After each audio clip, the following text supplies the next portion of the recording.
ایک اور عمل جو پاکستان میں بہت ہی تکلیف دہ ہے وہ یہ ہے کہ پاکستان کی فوج کی تذلیل مسلسل سیاستدان کر رہے ہیں. ایک سیاسی جماعت کر رہی ہے اور ایک سیاسی لیڈر کر رہے. باقیوں کو فوج ہمت نہیں ہے، جرأت نہیں ہے کہ فوج کے خلاف زبان استعمال کریں. جب انہوں نے کی بھی ہے تو اس کی سزا بھی انہوں نے بھگتی ہے اور پائی ہے. لیکن ایک سیاستدان کو کھلی چھٹی ہے کہ وہ فوج کی جتنی تذلیل کر سکتا ہے کرے، اور وہ بھی کر رہا ہے. جو نہیں کر رہا اس میں صلاحیت نہیں ہے. اس سے زیادہ جتنی اس کے اندر اور اس کے دوستوں میں صلاحیت ہے وہ کر رہا ہے. شروع دن سے فوج، جس دن فوج نے اعلان کیا کہ اب فوج نیوٹرل ہے، آپ کی حامی نہیں ہے، تو اس نے کہا آپ فوج نیوٹرل تو جانور ہیں، یعنی فوج یا فوجی قیادت کو کہا جانور ہیں آپ. خوب فوج نے خندہ پیشانی سے یہ تذلیل برداشت کی. پھر اس کے بعد ایک ایک کر کے فوج کے اوپر حملے، فوج کی تحقیر، فوج کو خلاف بغاوت پہ اکسانا.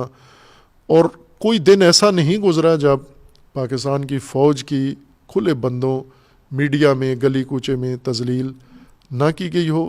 جدید ترین انہوں نے اسی باب میں یہ اضافہ کیا ہے کہ فوج کے جو قیادت ہے موجودہ چیف جنرل باجوہ، انہی کی مدت ملازمت بڑھا دی جائے، ایکسٹینشن دی جائے، جو پہلے ایک دفعہ لے چکے ہیں. اور نیا چیف انہوں نے کہا وہ اپنا کہا کہ میں معین کروں گا، چونکہ الیکشن میں نے جیتنا ہے، پاپولر میں ہوں، مقبولیت میری ہے، الیکشن جب بھی ہوا میں جیتوں گا اور بڑی اکثریت سے جیتوں گا، لہٰذا اگلا فوجی جرنیل میں نامزد کروں گا.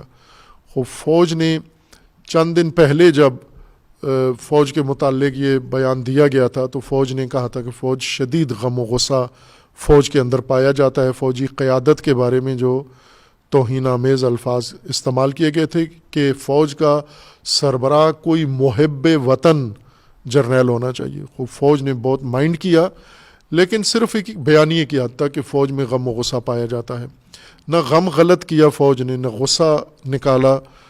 اور میں نے عرض کیا تھا کہ یہ غم اندر نہیں رکھنا چاہیے، شاعری کے ذریعے سے غم کا اظہار کر دیں اگر مجبوری ہے. بے بسی سی نظر آتی ہے، عدلیہ کی توہین ہوتی ہے، عدلیہ کے اندر بے بسی نظر آتی ہے، عدلیہ میں بھی غم و غصہ پایا جاتا ہے. خوب ابھی وہ غم و غصہ ٹھنڈا نہیں ہوا تھا، نیا بیان داغ دیا کہ فوج کا سربراہ تعین نہ کیا جائے، اگلی حکومت یعنی اپنی حکومت جو بنے گی وہاں فوج کا سربراہ تعین کیا جائے.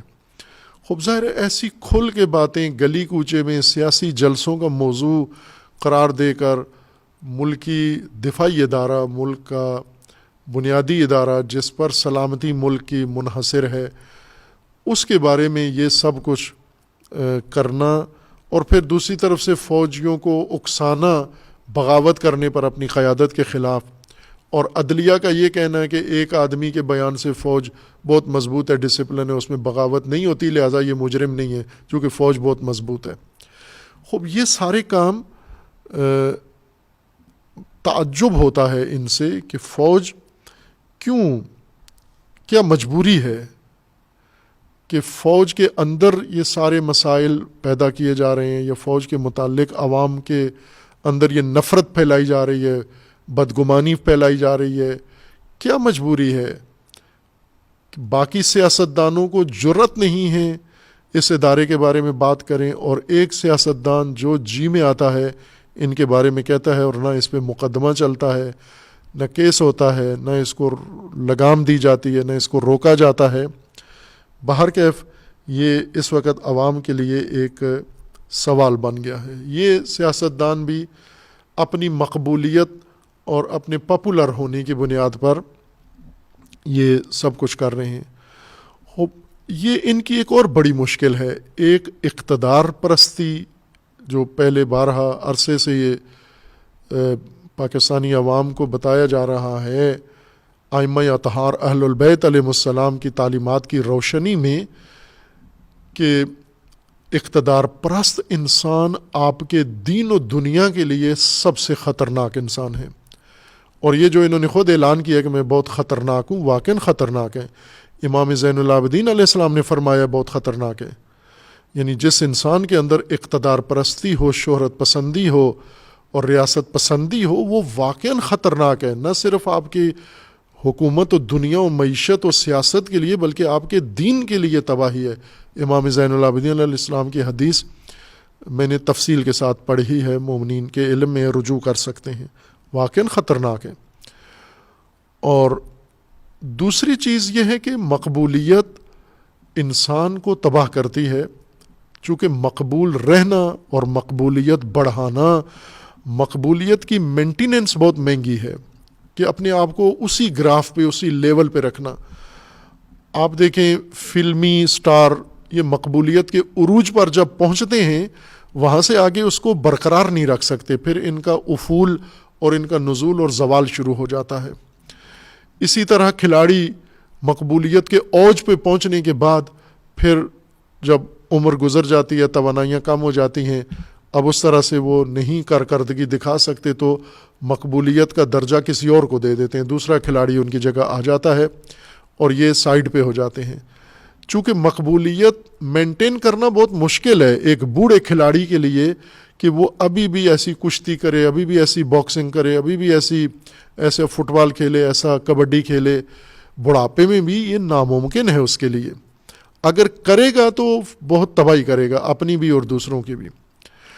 سیاسی مقبولیت اور مذہبی مقبولیت ایسی ہے جس میں یہ آفت موجود ہے کہ جب مقبول ہو جائیں اب مقبولیت کو مینٹین کرنا ہے، باقی رکھنا ہے ہم نے. کس قیمت پر؟ ہر چیز کی تباہی کی قیمت پر اپنی مقبولیت قائم رکھنی ہے. اس مقبولیت کی قیمت باقی سارا ملک اور ساری قوم ادا کر رہے ہوتے ہیں. یہ پاپولرزم کی مشکل ہے اور پاپولسٹ لوگوں کی یہ بڑی مشکل ہے اور پاکستان اس کے اندر گرفتار ہو چکا ہے.